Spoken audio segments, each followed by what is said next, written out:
Ya, sementara itu pemirsa pihak Satpol PP Kota Palembang meminta para pedagang musiman bendera merah putih hingga berbagai aksesoris bertema HUT Republik Indonesia di Kota Palembang untuk tidak berjualan di trotoar maupun di badan jalan karena akan mengganggu masyarakat.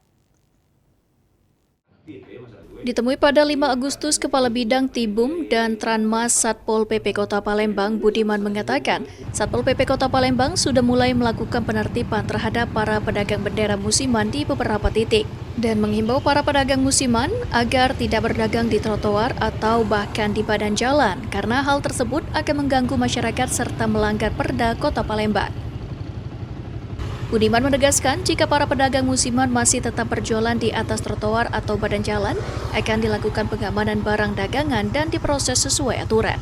Apabila sudah kita tegur, kita ingatkan, dan terus berulang, mohon maaf pada pedagang, kalau kedapatan, ya kita lakukan pengamanan barang dagangannya, dan kita akan data, kemudian bikin surat pernyataan, diproses sesuai aturan.